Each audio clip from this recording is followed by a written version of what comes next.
आयोग के चेयरमैन संजय गहलोत जी हमारे बीच हैं और देखा जाए तो एक महत्वपूर्ण भूमिका के पद पे बैठे हुए हैं और बड़ी जिम्मेदारी से कार्य को निभा भी रहे हैं और तमाम पीड़ित लोगों की समस्याओं का समाधान भी हो रहा है। तो हम जानना चाहेंगे संजय गहलोत जी, आज के परिवेश में जो सफाई कर्मचारियों की परेशानी है, किसी के आई कार्ड नहीं बने, किसी का परमानेंट नहीं हुआ, किसी का जो है विधवा जो पेंशन है वो नहीं मिल पा रही है, यहाँ तक कि जो कोरोना काल में जो लोग शहीद हुए उनको भी पैसा नहीं मिल पाया, लेकिन आपके माध्यम से मिला। तो क्या एक्टिविटी चल रही है वो बताइए हमें। देखिए, सबसे पहले तो मैं आपका धन्यवाद करना चाहूंगा क्योंकि आपके चैनल के माध्यम से ही जो दिल्ली नगर निगम में हमारे सफाई कर्मचारी कार्यरत हैं, हाँ। उन सबके पास ये संदेश पहुंचता है। साथ साथ दिल्ली नगर निगम के अलावा चाहे वो एनडीएमसी में काम करने वाले लोग हैं, हमारे सेंट्रल गवर्नमेंट के डिपार्टमेंट के, दिल्ली सरकार के हैं, चाहे वो कॉन्ट्रैक्ट बेस पे कर रहे हैं, सभी की समस्याओं को निवारण हेतु ये कर्मचारी आयोग बना हुआ है। और आज उन सबके लिए बहुत बड़ी खुशखबरी है। अभी 21 तारीख को ये बहुत बड़ी बैठक हुई है कमिश्नर साहब से, उसमें बहुत सारे हमारे सोल्यूशन हुए हैं। खासकर परमानेंट होने वाले जो पिछले 20-20 साल से 25-50 साल से नहीं हो पा रहे परमानेंट, उन सबके लिए बड़ी खुशखबरी है। देखिए, जो फेज मैनेजर प्रोग्राम है डिपार्टमेंट का, 1 साल में 2 साल के लोगों को पक्का करना बहुत लेट हो चुका मतलब प्रोग्राम ये। अब 98 मार्च तक पहले लेट थे लैपटॉप वाले, लैपटॉप के साथ साथ अगले जो पैनल है वो लगा दिया गया है 2000 तक का। अब देखिए, किसी जोन में है भी कर्मचारी, किसी में नहीं भी है, और जैसे ही कंप्लीट होता है उसके नेक्स्ट हो जाएगा। तो जल्दी जल्दी 1 साल के अंदर हम सारा का सारा कवर कर पाएंगे।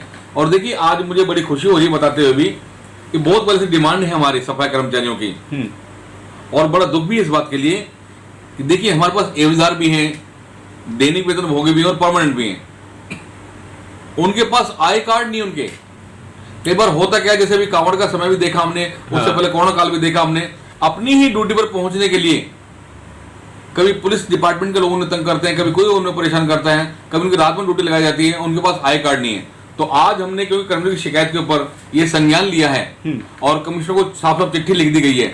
उसमें साफ साफ लिखा हमने कि देखिए, जितने भी कर्मचारी हैं हमारे, काम तो बराबर करते हैं, वो काम सभी लोग बराबर करते हैं हमारा, इसमें चाहे वो एवजदार कर्मचारी हो, चाहे परमानेंट हो, चाहे हमारे डेली कर्मचारी हो, उन सबके पास प्रायोरिटी पे हमने आई कार्ड मिलना चाहिए। और एक बात और मुझे ध्यान है यहाँ पे, जिस दिन मैंने पहले दिन ज्वाइन किया था एज ए चेयरमैन, आपने सभी कर्मचारियों से वायदा किया था कि उनकी जो मूलभूत समस्या है और जो बिल्कुल लास्ट की समस्या है, चाहे वो आई कार्ड बनने वाली है, चाहे उनके पे स्लिप वाली है, एक एक को नए सिरे से मतलब काम किया जाएगा इसके ऊपर।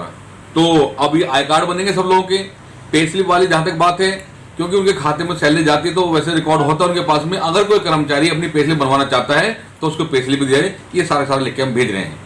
देखा जाए, अभी कोरोना काल में बहुत सारे लोग जो है शहीद हुए, लेकिन आपके माध्यम से कुछ लोगों को जो है जो सहयोग राशि थी वो मिल पाई, तो उसका क्या डिटेल है, थोड़ा सा हमें बता पाएंगे?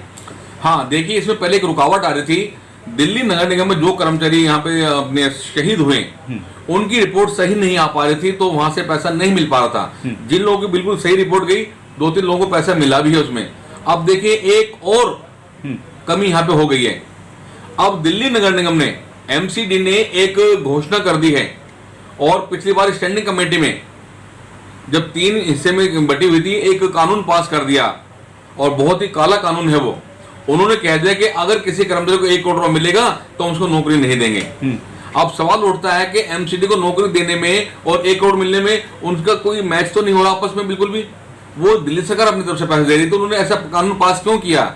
आपने सभी कर्मचारियों को आश्वस्त करना चाहते हैं कि दिल्ली सरकार की घोषणा के मुताबिक उन्हें 1 करोड़ रुपया दिया जाएगा, और जो पॉलिसी डिपार्टमेंट ने एमसीडी ने बना दी है कि 1 करोड़ रुपया मिल जाएगा और ये नौकरी नहीं मिलेगी, वो बहुत ही काला कानून है, उसको हम निरस्त करवाएंगे। देखा जाए, काफी सारे सफाई कर्मचारी जो है तमाम जगह जो है, चाहे पटपड़गंज की बात करें या सादरा जोन की बात करें या अन्य जोन की बात करें, हड़ताल पे बैठे हुए हैं, क्योंकि वो जो है पिछले 25 सालों से जो है निरंतर नौकरी करते आ रहे हैं, लेकिन उनको परमानेंट नहीं किया जा रहा, बिना किसी नोटिस के निकाल भी दिया जाता है।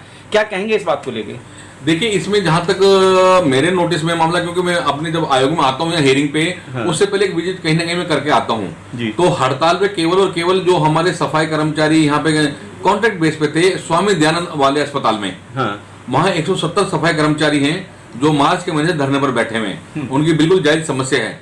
उनका जो प्रहरी नाम का एक कंपनी थी ठेकेदार में, तो उनको हटा दिया गया वहां से, और डिपार्टमेंट ने बहुत चालाकी से, एमसीडी ने बहुत चालाकी से ये बहाना लगा करके सरप्लस है हमारे पास कर्मचारी, डेम्स डिपार्टमेंट के जो सफाई कर्मचारी थे उनको अस्पताल में लगा दिया, और जो वहां काम कर रहे थे वहां पे उनको हटा दिया। आज वो दर्द की ठोकरें खा रहे हैं। उनको भी आश्वस्त करना चाहते हैं कि लेट सवेर उनको भी न्याय दिया जाएगा, और जो डेम्स से कर्मचारी उनको वापस अपने ही स्थान पर लाया जाएगा।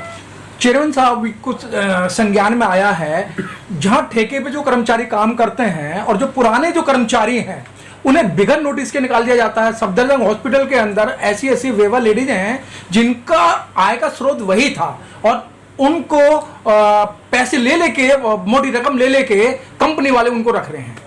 देखिए बिल्कुल सच्चाई है ये। मैंने पहले भी कहा, आपने एक इंटरव्यू में कहा है मैंने पहले भी, और आज भी मैं इस बात को कह रहा हूँ, एमसीडी की या सेंट्रल गवर्नमेंट की या दिल्ली सरकार के बहुत कम मामले आते हैं हमारे पास में, लेकिन आजकल जो ज़्यादा मामले हमारे पास में आते हैं आयोग में, वो ठेकेदारों से पीड़ित हैं सफाई कर्मचारी, उनके मामले ज़्यादा आते हैं। ठेकेदारों ने अपनी बिल्कुल हठधर्मी कर रखी है और नाजायज़ तरीके से कभी भी उनको लगा लेते हैं, कभी भी हटा देते हैं। उनका लालच क्या होता है इसके अंदर, जो हमने जाँच की है यहाँ बैठ कर, कि किसी को अगर हटा दे तो उसके एवज में जब किसी और कर्मचारी को लगाएंगे वहाँ पे तो उससे 90,000 रुपये तक भी पैसे लिए, मतलब रुपये लिए जा रहे हैं। ये बहुत गलत बात है। ऐसे ठेकेदार को चेतावनी देना चाहते हैं, और पहले भी हमने कहा, उनकी फाइल भी चल रही है। कुछ ऐसी कंपनियां हैं, साइनाथ वाले हैं, पंकज सिक्योरिटी वाले हैं, 2-3 और ऐसी कंपनियां, उनको ब्लैकलिस्ट किया जाएगा यहाँ से हर हालत में। और अगर उनकी कहीं ना कहीं कोई कमी देखी जाती है, उनको न केवल दिल्ली से बल्कि कुछ ऐसा ब्लैकलिस्ट करके भेजेंगे उनको कि पूरे देश के अंदर ही कहीं काम ना मिल सके, अन्यथा हमारे लोगों के साथ न्याय होना चाहिए। सर, एक ट्रैक कंपनी जो है, जो सफदरजंग के अंदर जो कॉन्ट्रैक्ट लेती है, वहाँ उन महिलाओं के साथ में इतना तरीके के शोषण कर रहे हैं, मतलब एक महिला शोषण, जो मैं उन शब्दों को नहीं खोलना चाहता हूँ, और 50-50, 90-90 हज़ार रुपये लेके उनको रखा जा रहा है, और जिनके पास पैसे नहीं है वो बेचारी बेवा जो है, मतलब दर दर की ठोकरें खा रही हैं।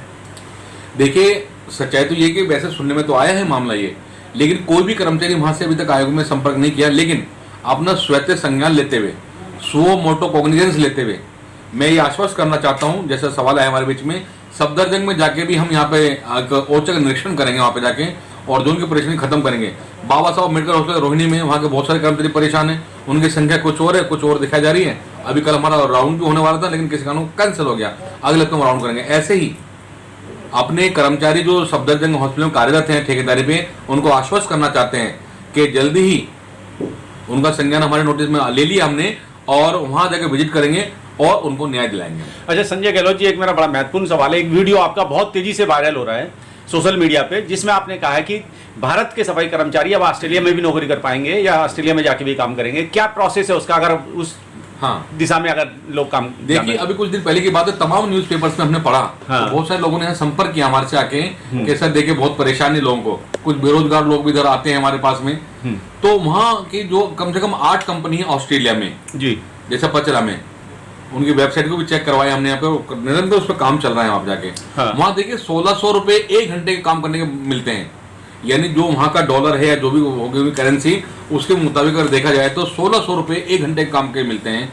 और पूरे महीने अगर कोई काम करता है तो ऑन एन एवरेज को 6 लाख से लेके 8 लाख रुपये सैलरी मिल सकती है। तो अगर ऐसा होता है, मतलब वहाँ पे जाके हमने कमिश्नर से भी कहा है, और एनडीएमसी कमिश्नर चेयरमैन से मीटिंग होने वाली है हमारी, सरकार अपने खर्चे पे हमें वहाँ भेजेगी, पूरी जांच पड़ताल की जाएगी इसके अंदर। कहीं ऐसे तो नहीं कि खामियां कुछ ऐसी है, और अगर सही बात साबित होती है तो सब अपने बुद्धि विवेक से काम लेके कर्मचारी वहाँ काम करना चाहेंगे तो वहाँ जाकर अपना काम कर सकते हैं। आखिर में चलते चलते क्या कहना चाहेंगे? आपसे बहुत लोगों की अपेक्षा है, उम्मीदें हैं, बहुत ज़्यादा स्नेह और प्यार भी है, क्या संदेश देना चाहेंगे?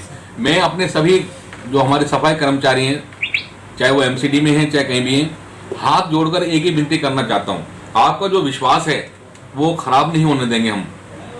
आज तक आपने जो सोचा ना, उस पर हम बिल्कुल खरा उतरेंगे, क्योंकि मैं नहीं चाहता कि आप लोग ये कहें कि हमें संजय गहलोत को विश्वास था और वो भी ऐसा निकला। ऐसा नहीं होने देंगे बिल्कुल भी। आपकी कसौटी पे बिल्कुल खरा उतरेंगे और एक एक कर्मचारी को न्याय दिलाएंगे, उनको पक्का कराएंगे, जो रिटायरमेंट में उनको पेंशन दिलाएंगे, विधवा महिलाओं को नौकरी देंगे, सारा का सारा काम होगा। बशर्ते आप भी अपना कॉपरेट रखें इसके अंदर और सहयोग करें। सहयोग से मेरा मतलब है जो भी शिकायत आपके सामने आती है आयोग में आके बताइए, बिल्कुल निष्पक्ष तरीके से, ईमानदारी और मेहनत से हम उसको पूरा करवाएंगे। चलिए सर, बहुत बहुत धन्यवाद आपका। Thank you.